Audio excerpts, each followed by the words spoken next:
I would say it's a good thing, though, that I was really focused. And growing up, a lot of like my friends' parents were like, you should get like Kiana and focus on one thing, which I hated hearing because I liked it, but I hated hearing it from my friends just because it would put like pressure on them to know what they wanted to do so early. And most people don't. Not even like through college do they know what they want to do. But I would say it was like a blessing and a curse. And I say that only because I knew what I wanted to do. So I was blessed to have like a straight path. No matter what, I know I can go get a job and do this for the rest of my life. But at the same time, I never really ventured out and figured out what else am I good at? Can I do this? Can I do that? Like I never explored. I never tried anything else. I always just pretty much knew like this is what I was going to do. I know like I'm good at music. I was you can sing. I can sing and I play. You gonna sing the outro. Same business, different day.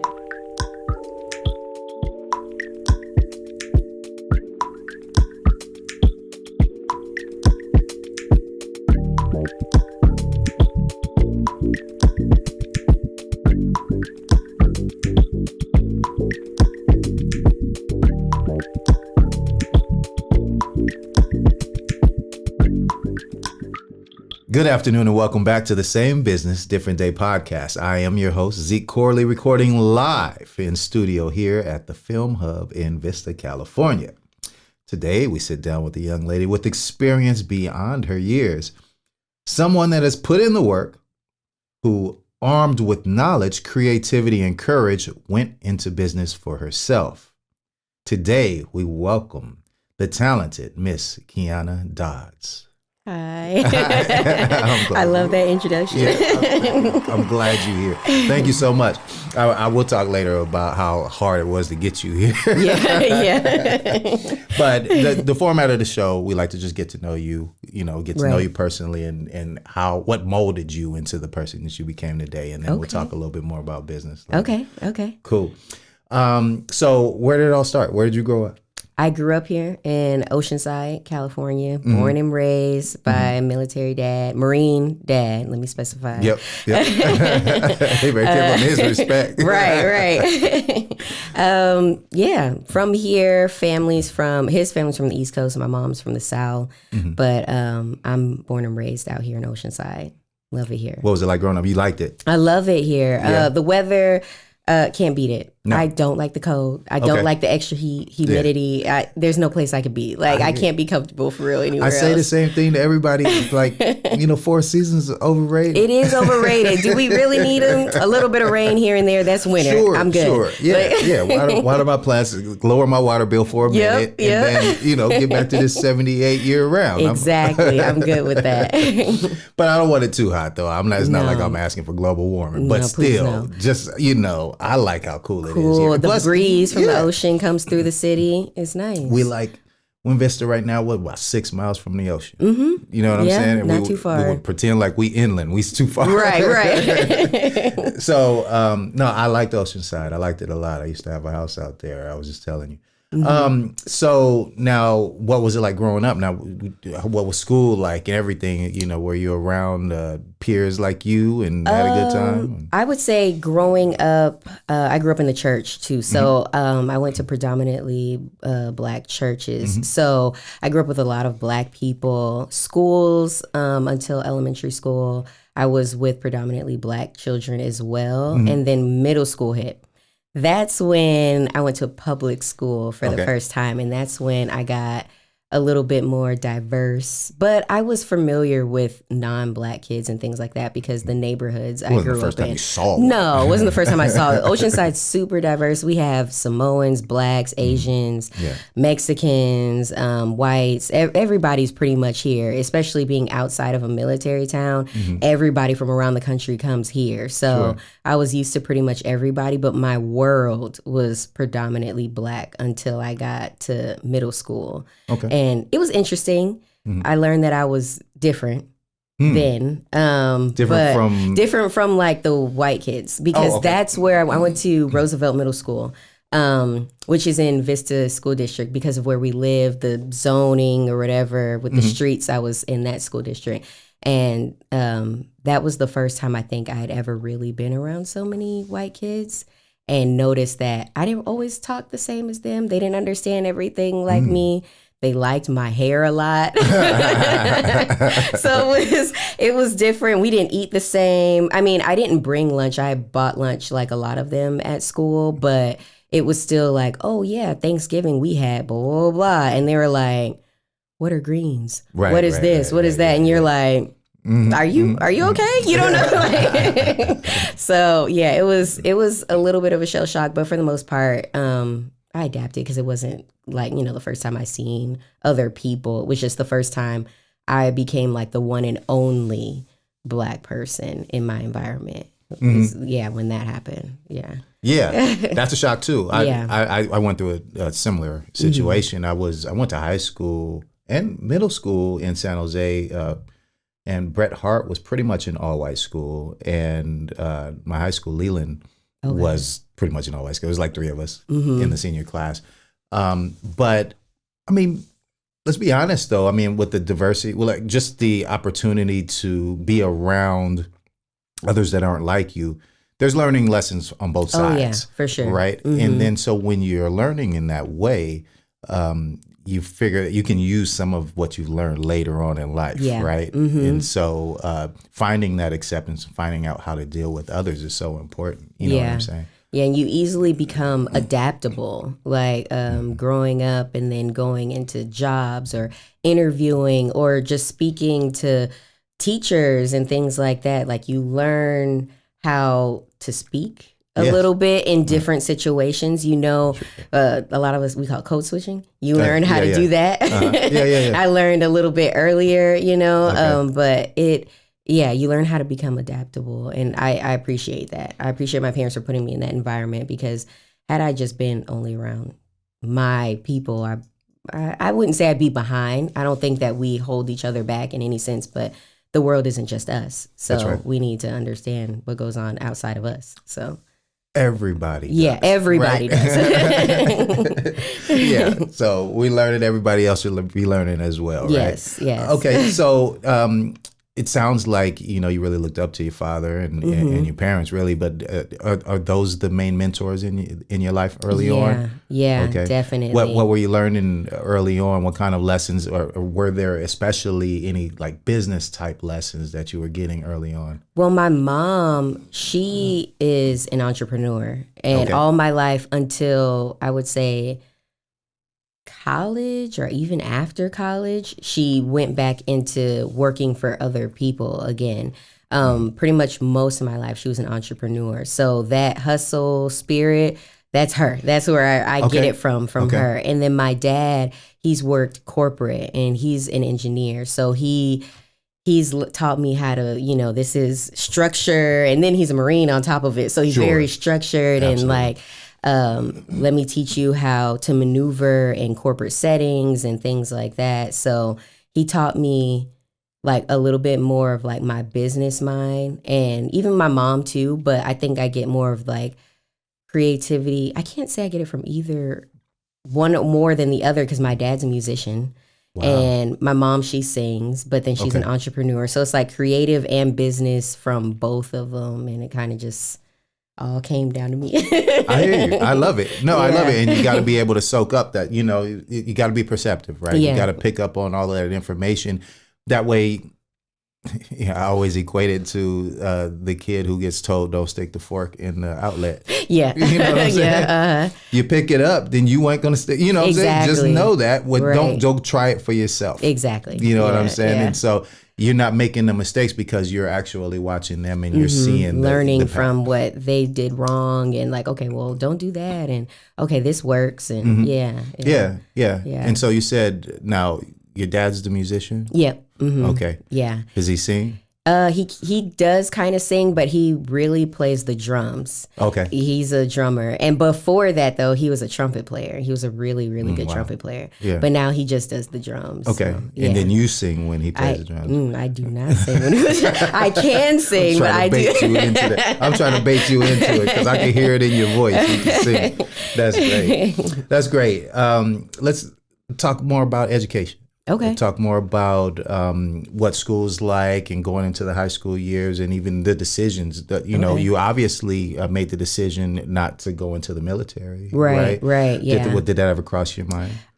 For a second, it crossed my mind, but then my dad was very much against it. And then really? I have, because you hear a lot with the military parents, they actually want their kids to follow in their footsteps. My dad third was, generations and all of this. No, he was like, he knows I can handle like tough situations and things like that, but he just was, no, he didn't want that for me. He was just, I can't even at this point remember why, but he was just very adamant about no. You can go to school. You don't have to go the military route. You can figure out another way. And then talking to play uncles and other people that I grew up with, they were all like, no, you're not going to the military. You gotta have to define play uncle. Yeah, right now. You're giggling.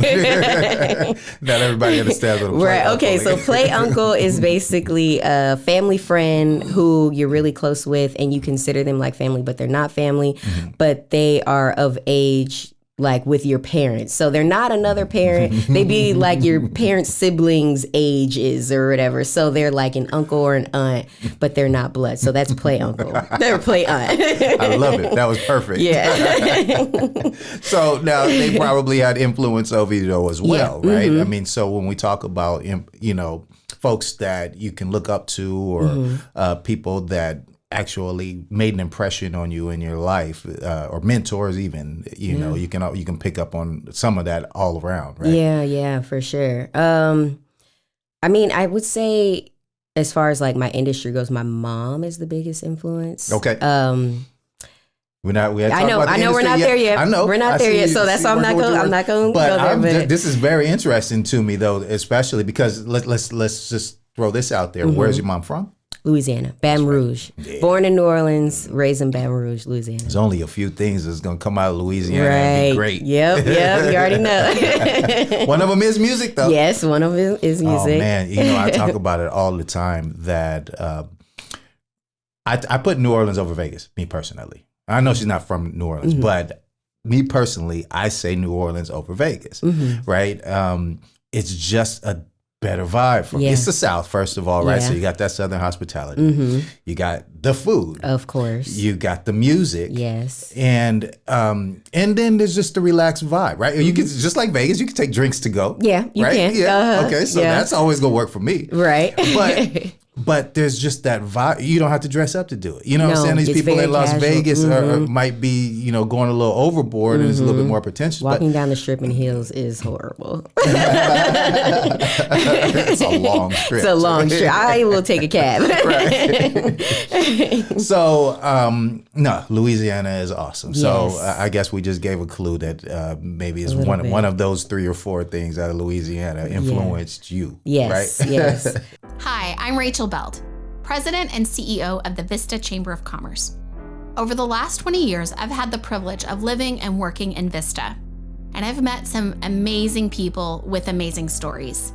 And I'm thrilled to bring them to you as part of Velocity, the Vista Chamber podcast, where I interview the movers, shakers, and change makers impacting the Vista community and beyond. I hope you'll join me as we journey together to hear the stories of the people doing amazing things for our town. Velocity, the Vista Chamber podcast. Find us anywhere you get your podcasts. The Same Business, Different Day podcast is brought to you by YourInsurancePlace.com. YourInsurancePlace.com is a conglomeration of 2 agencies, Network One Insurance and Bill Corley Insurance Agency. Their property and casualty agents and brokers specialize in commercial insurance of all types, general liability, workers' compensation, professional liability, auto, agribusiness, and much more. They also have great insurance carriers for your homes and autos.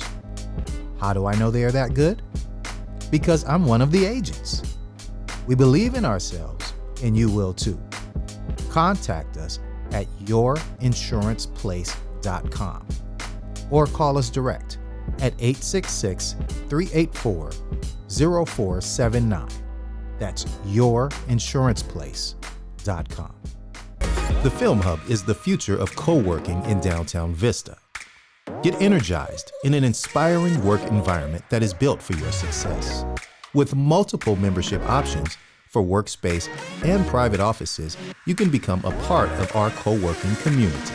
The Film Hub makes it easier to produce the professional content your business needs. From video production, live streams, photo shoots, or in-person events, you can create all this and more in our audio and video facilities.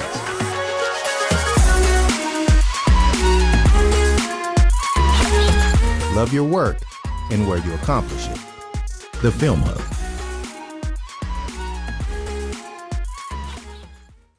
But let me go back to schools. Please. So I went to Vista High School out here. And then from there, I went to Johnson & Wales University in Charlotte, North Carolina, where I graduated with an AA. And I graduated magna cum laude there. And then I graduated with a BS cum laude from that school. Wow. Yeah. That's dope. It was a lot of fun. I loved it. It was way different from California, but I liked it. How'd that decision come about? Did you go visit first? I did a tour, and it's funny because I was like, I just want to go to culinary, or are we going to edit that? Okay.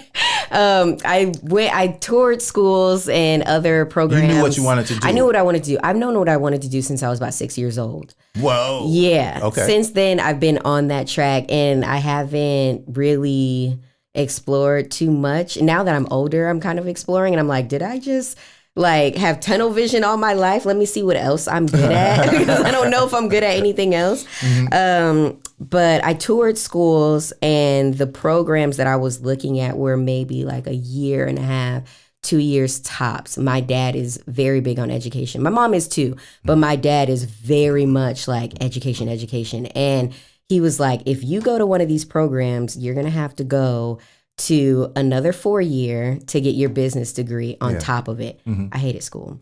Okay. A little note, sound like you hated school. struggled in school. High school was tough for me, especially my sophomore year. I almost failed sophomore year.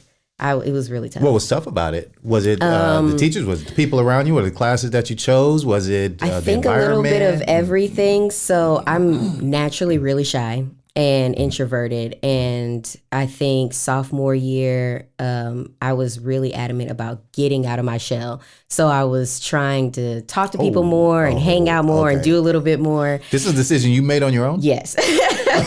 Yeah, I made it on my own. And I was still in AP classes at the time, and trying to have an extraordinary social life and get out of your shell when it's not natural for you requires a little bit more attention. So I wasn't focusing as much on my AP work. And then the AP work was really hard. Sure. So I was struggling there, and then I got almost a little bit too behind. Luckily, I got it together and I got out of there. And then after that, I didn't do AP anymore because I was like, I can't. Okay. But I think it was the environment, trying to be trying to fit in a little bit more. Trying to give balance, though. Yeah. You thought you could pull it off and just go with the school social balance, which is important. I mean, you know, kids need that. Yeah, right? yeah. That's the thing that we talk about too on the show. Over the past couple seasons, about what was so hard about folks during the pandemic, the kids during the pandemic, and having to study, online. You lose all of the social. There is no social. Yeah, you know what I'm saying. So you're just trying to get. I was trying to do it, and it didn't quite work, but I got it together eventually. And then once I got to college, I thrived, like graduating with honors and everything. It was. I think it was because I was interested in it. A lot of the subjects in high school, I could care less. Sure. Like it really, it was neither here nor there. I knew at the end of the day, I wasn't going to be using this. I could care less about physics. I don't need to know what happened in 1893. Like none of this mattered to me. Right. So until it actually clicked and was something that was exciting for me, did I actually really pay attention and focus in and thrive with it. So I love it. So this is at Johnson and Wales. yes, this is at Johnson and Wales. That's when everything was like great. I was like, Carolina, though, I just can't imagine. I mean, that's a big jump. it is a big jump. And I went there because, like I said earlier, the programs I was looking at were like 1 or 2 years. And then my dad was like, you're going to have to go to a 4-year on top of that. That sounded like 6 years of school. Yeah. I barely got out. So I'm I'm not doing 6 years of school. So that school gave me the education I wanted in the field I wanted, plus the business degree that my dad wanted me to have in just 4 years. That's right. So I went there. And then it also helped that my god sister, she went to the school. She's 2 years older than me. Okay. So she went to that school and she went for HR or something like that. But they had the program that I was interested in there too. So I went, did a tour. I loved it. And I was like, well, I know it's far, but at the end of the day, I have her here. And then my uncle's wife's father, he got a job at a school at UNC down the street. Okay. So he was only like 15, 20 minutes nearby. away. Yeah. So I had an actual adult who was in the area who could help me out. And then I had cousins who were there maybe like 2 hours away. So I think that's why we ended up going with cousins, that. Cousins or play cousins? Real cousins, blood cousins. I'm not going to make blood. you define what a god sister is. All right. We'll just call her a cousin too. But one of the things that you said though is a little interesting. Before we get to the reveal, is that you said your dad kind of wrote your path, helped you with your path in college. Like what degree he wanted to see you get. Yeah. I think it was because what I always spoke of, my dreams and the way to get there, a business degree and knowing how to run my own business was the best way. And he knew that. Yeah. So he was like, you have to be able to get this degree and have the knowledge behind it, because at the end of the day, money talks. You can get an accountant, you can get a business advisor, you can get a lawyer, all of that. But you need to know what they're supposed to do so they don't cheat you. They don't steal from you and all of that. So he was adamant, like, you need to get that business degree, because whether you do the job at the end of the day or not, you know what's supposed to be happening and you won't be cheated or slighted in any way. So, yeah, he was big on that. I'm writing that down as a business list. Okay. It's time. You ready? Yep, I'm ready. Okay. It's time for the reveal, folks. Those who know gumbo know what a roux is. Well, Kiana formed her business, Roux Kitchen, during the pandemic. But it all started long before that. At 15 years old, a young Kiana's sauce became a hit at her brother's football fundraiser. She went on to get her culinary degree at Johnson & Wales University, worked for Wolfgang Puck, and so much more. Once again, welcome a true to the core entrepreneur, Chef Kiana Dodds, to our show. Yeah, thank you. Yeah. I want to know, were there like other businesses or other jobs? Did you have any jobs during this time while you were going to school or anything? During college? So in the beginning, I would say it wasn't until after sophomore year that I got my first job. And that was due to my parents. They really wanted me to focus on school and make sure that I was straight, just because of the struggles I had in high school. They wanted to make sure, and I really wanted to make sure too, if I'm spending all this money, I need to pass. Like, I need to focus. So after sophomore year, that's when I got the job with Wolfgang Puck's company. Yeah. And I already had my AA in culinary, so they were really happy with that. And I graduated, like I said, magna cum laude. So they were like, all right. Yeah, bring her on. Yeah. So I got that job, and that summer I stayed out there in Charlotte. So I worked there, and I also had a private chef gig, because this was the first time I was going to be living off campus. Charlotte? In Charlotte. Okay. Yeah. I got a private chef gig with this predominant family in this really nice neighborhood. Sure. It was super cool. I was all excited. Yeah. And so I had that job. I had the Wolfgang Puck job. I hustled that summer. And I also picked up the 5-star restaurant, which was called Roosters at the time. Okay. And I worked in that restaurant as well. So by the time school started back up, I dropped the personal chef gig. and then was working more so part-time with Wolfgang Puck until that fizzled out because I just couldn't keep the schedule that they needed with school and everything. School is still priority. School is definitely priority. So, I love it. Yeah, yeah. You're gonna have to help me out because Okay. I'm not in the position Okay, to have okay. had a private chef. Okay. But tell me what's that's like. I mean, do I have to have a room for you? No. You come by 3 times a day? You just come once a day and cook 3 meals? I need to know what this is like. I don't watch those kind of reality shows. It depends on what the person wants. So private chefs, some people are live-in chefs. I wasn't a live-in chef. Okay. Some people want you to do all their meals. Some people want you to just make dinners and lunches for them. So for this family, it was the parents and then 2 kids. And You're cooking for the kids too. and the kids were picky. Parents can't even make peanut butter and jelly. No, I just do all of it. So I did lunches and dinners, but more so dinners. And I would come, I think it was 3 times a week, and I would make that night's dinner and have that done by, I think it was like 6 o'clock, and that would be hot and ready. And then they would have another dinner that I would store and put in Tupperware, and they would just heat it up the next day. And then I would just do like that. I would come every other day and just do it like that. And then weekends, they were on their own. They did whatever they wanted. Ate out. Yeah, probably. But it just pretty much depends what the person wants. And then I work with people who have certain dietary restrictions and diets that they're on. And then like the picky kids, like I had to still make the dinners good for the parents, but then easy enough for the kids. So one thing they liked a lot, I had did this watermelon gazpacho that they like. It was summertime, so it was hot. Sounds so good. Gazpacho, I did that. They liked salmon fish sticks.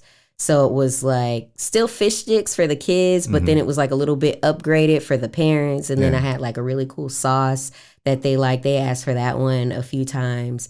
So little things like that. It's kind of, you got to work, especially when they have kids and they're picky and they're young. Yeah. They don't want to eat like steaks and stuff like they could care less. They're like, where's my chicken nuggets? Where's, for sure. stuff like that. So it's a little finessing. That's work though. I mean, but that's good though. And speaking of cooking for kids, now let's get back to the football fundraiser. Okay. Now, how did this all start? So for Pop Warner out here, Oceanside Pop Warner, shout out to them. Shout out. So they always do fundraisers and things like that. And back in the day, it would be different parents would be in charge of different fundraisers, kind of like everyone had to pull their weight to get money for the team. My dad wanted to do a barbecue with my uncle. So him and my dad were going to be doing the barbecuing. And I was like, I think I can make the sauce. I want to make the sauce. And they were like, okay. So I tried it out. They just on said, them. okay. They said, well, we didn't put it on there first. We tried it at the house first. They liked it. And then I made like a big batch of sauce, and they were putting it on all the ribs. You made the sauce from scratch? Yeah, from How scratch. old were you? Like 14. Man. Yeah. That's awesome. Yeah, so they put it on all the ribs and everything. And from what I remember, the fundraiser is supposed to last all day, which is normally like an 8-hour day. Football, they have the tiny kids from the morning all the way to the afternoon. It's supposed to be like an 8-hour day. That was going to be the whole fundraiser for the day. We sold out in like 2 hours. Wow. That mess was gone. And we had enough ribs. We had a lot of ribs, but people were coming back. They were calling their people to come over and grab some. So that's where it all started. That's where people outside of my house first found out that I could really cook, and people outside of who really knew me. Because growing up in church, everyone kind of knew that I like to cook. And like I said, I've known what I wanted to do since I was 6. So since then, people around me know that I can cook a little bit. But that was the first time like the public knew that Kiana could cook. Yeah. I like that a lot. That's a fascinating. I've heard that story before, and I just love hearing it every time. Yeah. That's really cool. Thinking about what you just said, though, when it comes to knowing what you wanted to do, I don't know. I was listening to a show earlier today where the guys were saying people used to specialize in things. They knew one thing that they wanted to do, and they just focused on it all the way through their life until they accomplished it. Right. And they say now with all of the phones and all of the distractions and everything and the information, right? Because there's a lot of information in those phones, Right. that you can learn so many different things, and then you're like, I don't know what I'm good at. Yeah. You know What do they call it? A master of none, or what is it? yeah, What's the say? It's something about like good at a lot of things, but a master of none or something. Yeah. Yeah. Yeah, I like that. So, but I like that you were focused all the way through. You were like, this is what I want to do. You still sell that sauce to this day? Yeah, I do. Yep. It works for me till this day. Yeah. I would say it's a good thing though that I was really focused, and growing up, a lot of like my friends' parents were like, you should get like Yana and focus on one thing, which I hated hearing because I liked it, but I hated hearing it from my friends just because it would put like pressure on them to know what they wanted to do so early. And most people don't, not even like through college, do they know what they want to do.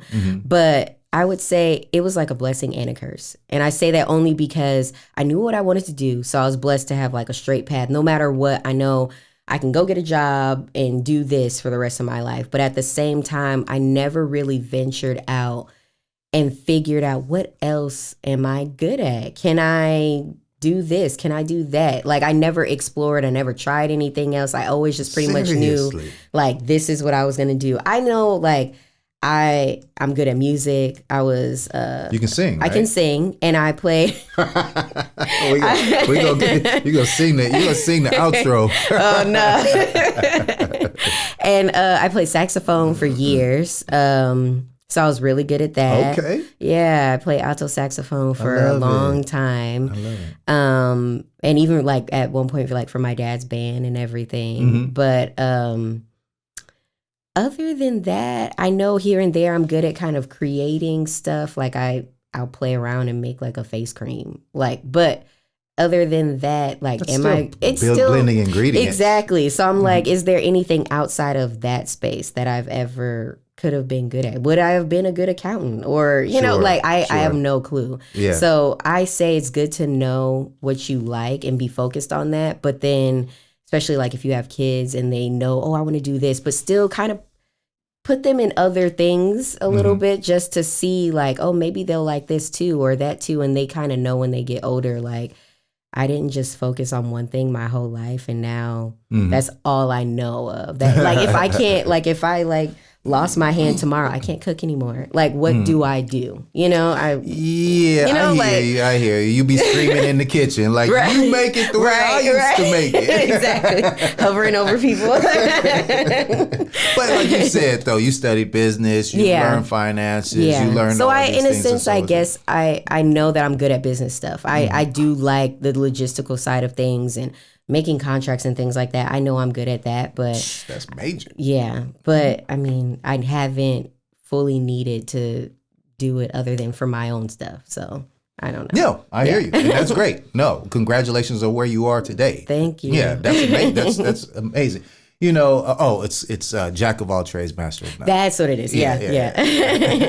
We was gonna rack our brains on it was gonna be in the back of my head till I got it. Okay, so I'm gonna tell the story about how I tried to get you on the show earlier. It was so hard to get you on the show. Okay. I was actually I had emailed you, but you didn't get it, and that's okay. Yeah. You say you didn't get it. It's cool.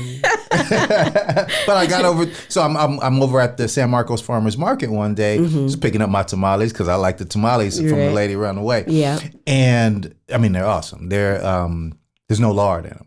Oh. And so that's one of the things. I don't eat pork. Okay. So I pick up my tomato, but as I was going to go pick them up, I walked by this Roux Kitchen, and I'm like, I didn't even think about it, but I was like, Caribbean sauces, I should probably pick some up because I like to cook. Right. And I go over and get my tamales, and I'm like, wait a minute, Root, that's the same. So then when I got back, I had to sit and talk with you for a minute, but it was good to meet your mom as well. Yeah, cool. I'm so glad you came out. I'm so glad.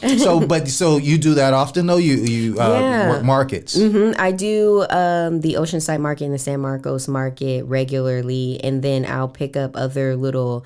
They're not necessarily farmers markets, but they're more so events where they have food and food trucks and things like that. I'll do that around the areas. I do Encinitas. They have one every first and third Saturday. And then I go up to city.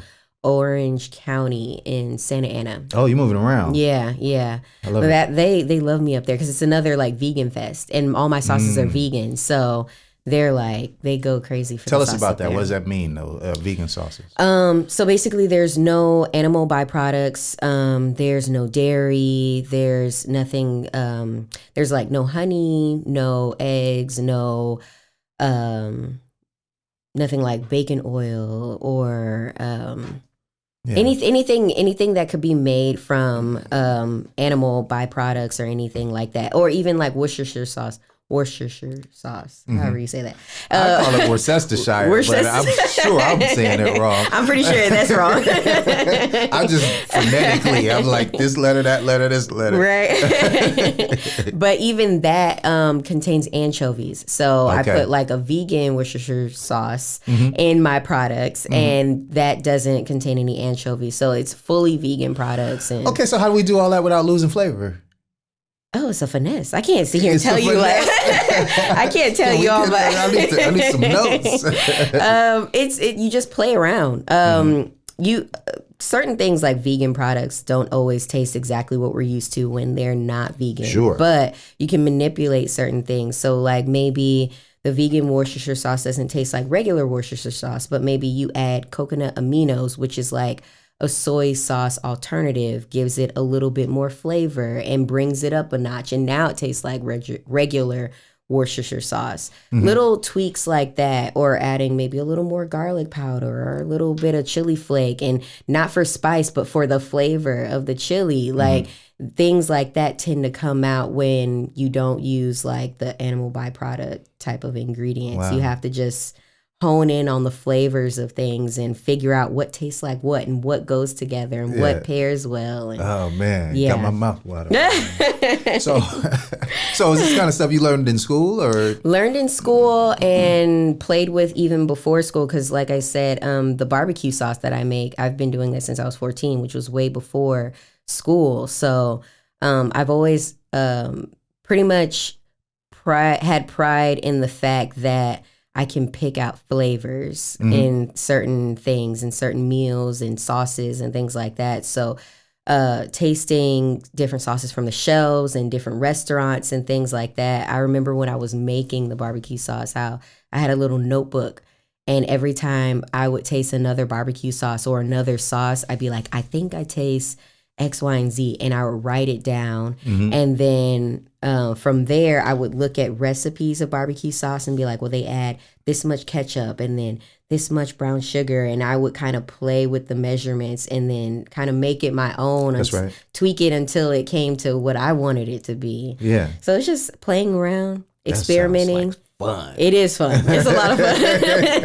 It's a lot of fun. I'm saying I like to cook. I mean, I love to eat too. Right, but right. It does sound like fun. So I know you wasn't expecting this type of commercial of another podcast coming in, but whoever you were listening to, they're irrelevant at the moment. What I'm saying right now is we have a brand new podcast that you should stop listening to whoever you listen to in this moment and listen to us at Odd Pairing.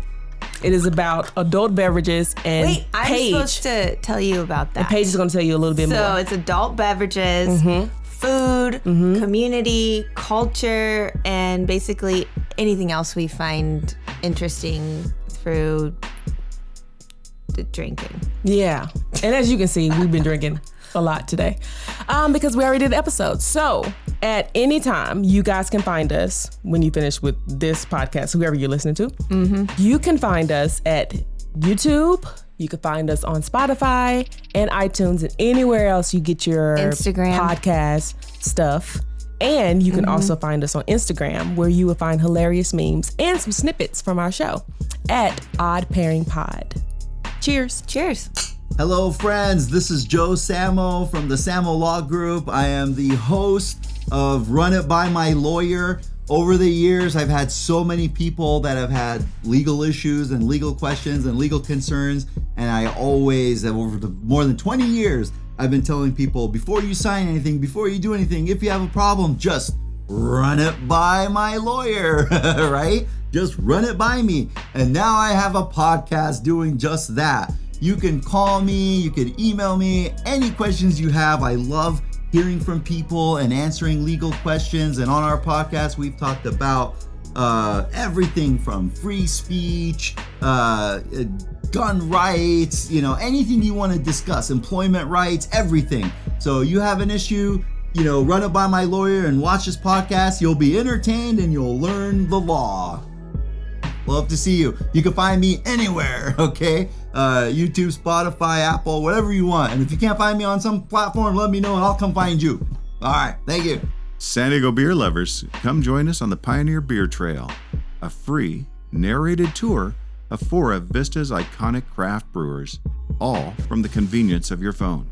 Simply download the free show at vistamadetours.com or find Vista Made Tours on your favorite podcast provider, like Spotify or iTunes.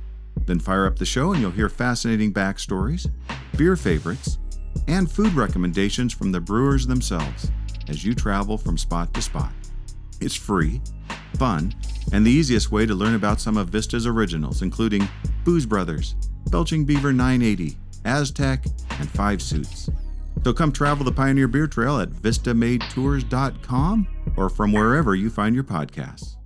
Now, from what I know, I mean, I've worked in restaurants. I was never a chef or anything like that. I was more like cutting meats. Yeah. But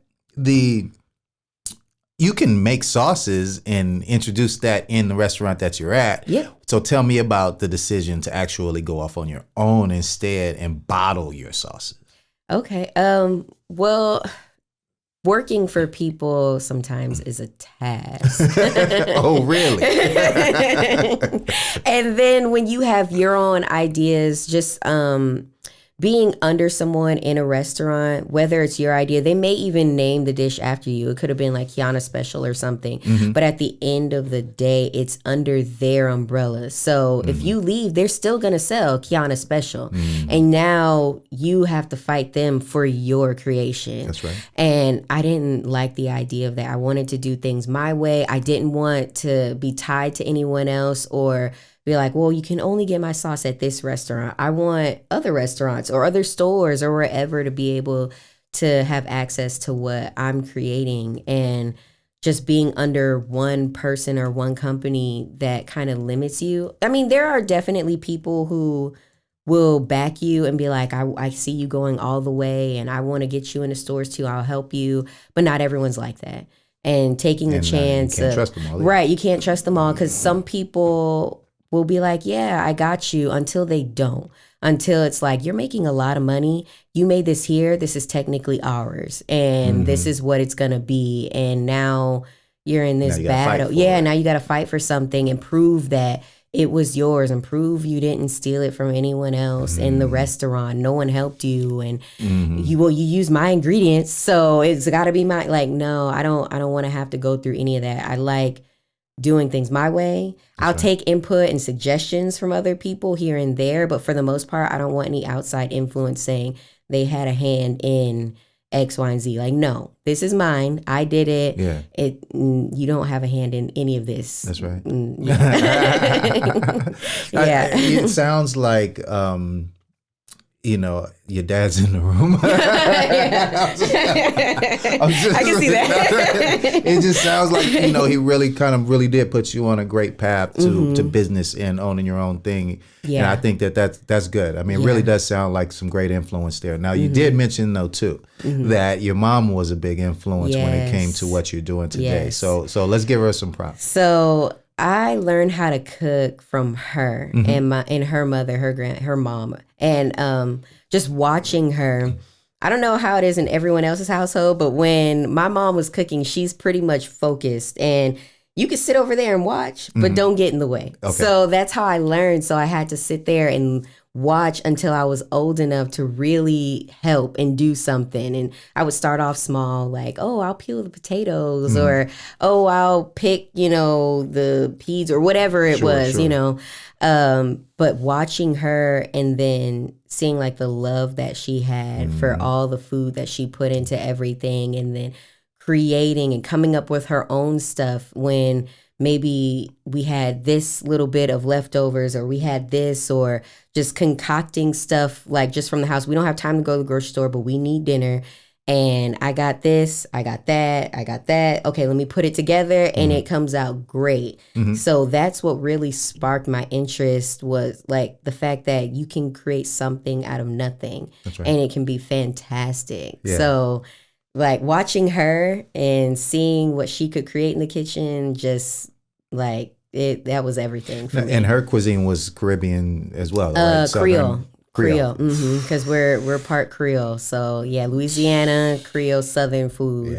Yeah. And then the Caribbean part came from me when I was in college. I did a research paper on, because you had to pick like a background or whatever. And I was like, well, I know that we're Creole, but we're not super close to the actual people who are full Creole and speak Creole and all of that in our family. So I was like, I want to learn more about that part of my family. And I found out that Creoles are part Caribbean. Yeah. And then I was like, well, I like this food. Let me figure out some more about it. Yeah. And it just kind of went from there, and just fusing Creole and regular Southern food, because even my dad's side of the family, he's from the East Coast, but they're originally from Virginia and Georgia areas too. So the South. So I was like, let me fuse the Southern, the Louisiana Creole, the Caribbean, and just put everything together.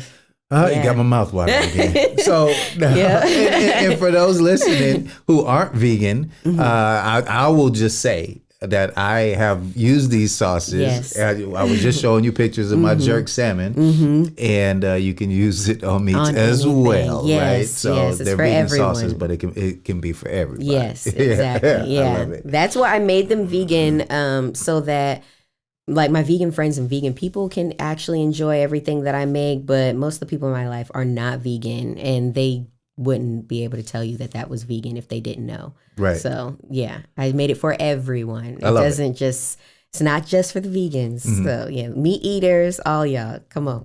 Yeah, that's right. What's in the name? Rue. So Rue, it's a few things. It's a play on words. I spell it R-U-E, and a roux, which is like the base of most Creole sauces, is spelled R-O-U-X. So it sounds the same, but it's not spelled the same. Okay. Then also I have it meaning refined unparalleled elegance. Oh yeah. So that describes and The embodies finesse. the finesse. There you go. Everything that I try and put into my products that defines it.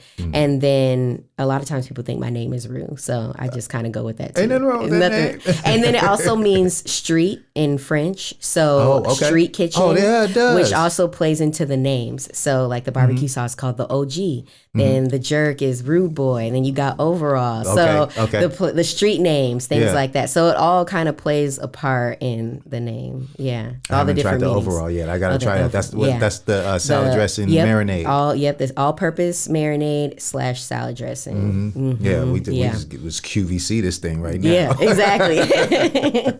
So let's go back a little bit to your experience in the industry. Okay. The restaurant industry, the working with Wolfgang Pub catering company and Roosters and all of that stuff. Yeah. I mean, you enjoyed it, but you knew you had to get away from it. Yeah, I enjoyed it. At the end of the day, I always knew I wanted my own restaurant, which still hasn't come yet. But beyond that, though, I knew this wasn't going to be my life forever. Mainly just because talking to some of the older people, I remember this one man at La Costa Resort and Spa out here. I love that spot. And it was for my internship. That's where I did my internship. And he was telling me, and I've heard it since I got started in the industry, that you need to love the career you do, which I do. But he was also like, if there's any other way you can fall into another avenue of this industry, do so, because this type of work every day, day in and out, 50 years down the road, your body's going to break down. Take a toll on you. Yeah. And he was showing me his hands.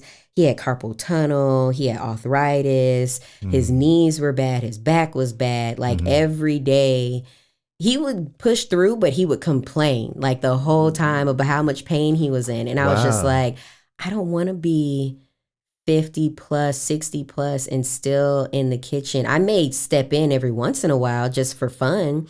But as far as that's what I have to do, that's my only option, I didn't want that. I was like, I want to be able to walk around and not be hunched over, or wake up in the morning and not be like, oh my God, my back, my knees, That's you know? right. That's right. So I was like, at the end of the day, I need to figure out other ways to satisfy my love for the industry, but not break my body down.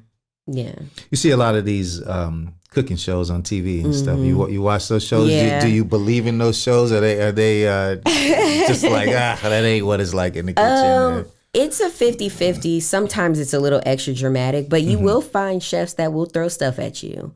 So that is real. It's not acceptable by any means. I don't care how mad you are. Don't throw nothing at me. But it's real, and then some things are dramatized, for TV and things like that. And even like the competitions and stuff, that I tip my hat to those people, because that's a lot of pressure. That's a lot of pressure in a short amount of time, which I think most people who have worked in restaurants during rushes, we can put some meals out pretty quick like that. But for me, I don't think I'd ever do it. I don't like the anxiety. I don't like all the attention. I'm very much sit in the background. You can acknowledge me from time to time. I'm cool with that. But as far as like me being under that amount of pressure, being with the camera on me right there while I'm trying to think and come up with something, no, thank you. I'm good. I hear you. I watched a couple of them for entertainment, but I'm not into like some of the ones where they just start making up ingredients and just like, hey, see if you can create a dish. I don't even really, like, I'm not sure what that's all about. I don't know what to do with this. It's anchovies and ice cream. Make a dish for us. I'd be like, really? What country do you live? What third world country is that the only ingredients we have? Anyway, okay, so how about some tips for folks who are creating a product? Maybe they're even, it's a food product. You have experience getting into stores. Like that's something that a lot of folks are on the outside looking in, wishing they could do, right? So it's one thing to get into these markets, the farmers markets and so forth, you know, paying your way in, setting up your booth and all of that. But it's another thing to actually get into stores and all that. How'd you learn that? And what do you tell people about how to do that? It's a hustle. So no one told me anything. I never had a, what's the word I'm looking for? A mentor. I never had a mentor when it came to this side of the industry. But I would say, as far as getting into stores, things like that, find yourself a broker if you can, someone that you trust to help you, who has connections to the store. Find out who the buyers are. You're going to pest them. You're going to be super annoying because they don't pick up their phone. They barely answer back with emails. So it's going to be, you're going to feel like you're really annoying, but that's kind of the only way to get them to notice you. Send them samples of your products if you can. Go to the actual stores if you can. When you talk to anyone like a manufacturer, get an NDA before you speak to anyone about your ingredients. Do not tell anyone, my sauce has blah, blah, blah, blah, or send them an email of your recipe. Nothing like that. There's something called private labeling. And basically, think of when you go to Walmart, how you'll see maybe Sweet Baby Ray's barbecue sauce or something like that. And then right next to it is Great Values. And it's the same thing. Now, Great Value didn't steal anything from them. However, it's the same thing. And certain manufacturers are not always the best or not always honest. And if you give them your ingredients and your recipe or whatever, they now have the right, because you gave it to them willingly, like they didn't force you. You gave them your recipe, and now they can create it and just make it on their own. Wow. And get all the profits from it. And now you're looking 6 months to a year down the road, and you're like, hey, that looks just like my stuff, or that has everything I had. Man, I can't do it because now they got it. And turns out it was from the manufacturer that you talked to. Yeah. They created it. So make sure that you're fully covered. Have an NDA, make sure no one can steal your stuff. Even if you don't work with the company, get them to sign an NDA just so you can talk about pricing and ingredients and everything like that. Because again, they can do whatever they want, whenever they want. Yeah. So make sure you're covered in that way. What else? Try to just do your research. Like research over and over and over again to make sure that you're doing the right things. Like the little barcodes, there's a lot of people who sell them. They're not always the best. Go to GS1, I believe that's the website. And those are like the barcodes that you need, the UPC codes. That's what you need. Those other people who sell them, I bought them before. They are not the right ones. They don't work for really any other store half the time. There's a site called Range Me. It's a little expensive for a startup company. It's about like $1,000, but it's for the year. You don't get to do payments. You got to pay all at once. But it connects you with the buyers from different stores all over the country and even the world. They have international departments too. So that, again, is a hustle. They don't always respond back, but still, like, just research. Talk to a lot of people. Be annoying. Yeah. That's the only way to really say, just be annoying. Like, that's the only way to get them to notice you. That's business, right? If you're not persistent, what you're doing here. Exactly. Okay. So I like that. That was a lot of game right there. You just gave all them, no one tells you anything. Jewels. So if I can help in any way, I'd love to. Because it was trial and error and just figuring things out and moving at like snail pace at times for me because I didn't know what to do. I didn't know who to trust. I didn't know where to go or who to talk to. And a lot of people too, even if you talk to like another company, if I tried to talk to another sauce, like they don't try and help you because they're competition. So they're not going to try and help you move up. Not everyone's like that, but a lot of people are. They're not going to try and help you. So, but it's not that deep for me. I feel like there's space for everybody. And if that store wasn't for me, it could be for you or vice versa. Like it's not that That's deep. what it's all about. Yeah. We're trying to inspire the future. Exactly. You know what I'm saying? You're doing your thing. You want to bring other folks to do their thing as well. And I love it. That's awesome. Okay, guys, we're going to give you the business lesson as we wrap up here. We want you, Kiana wants you, to learn what you're supposed to do so they don't cheat you. The royal they don't cheat you. Don't give your creation away if you can go off on your own and sell it yourself. All right? I really appreciate you being here. Thank you for having me. No, this was good. Yeah, right? I loved it. Your first podcast? You act like you were a veteran. You're right. Thank you. Okay, to learn more about Chef Kiana and to stay in touch, check out her website, ruekitchen.com. That's RUE kitchen.com. And she's shipping sauces all over the USA and Canada. And I tell you personally, the prices are great. Also, she's got a grilling apron with the tools too. So check that out too. Give her a follow on @RueKitchen on IG and visit the night local and food market, Vista Twilight Market. Also, buy her books on Amazon. Yes. Dining in the Dorm. Yes. The cooking guide for the college student, and Start a Business Broke, what you need to know. Hey. Yes. We all need to know. Right. I love it. What better time than now? Exactly. Right. We want to say like and subscribe us on @SameBizPod, SameBizPod, and @A Different Day Radio. Don't forget to leave a nice comment. Thank you all for listening, and thank you for your support, and thank you, Kiana, for you. being here with us today. Thank you. All right. Same business, different day. Thank you for listening to Same Business, Different Day. We truly appreciate your support. Please like, subscribe, and leave a nice comment on all platforms. It really helps our show. The Same Business, Different Day podcast is produced by A Different Day Radio, Star Fox Media, and James Russell.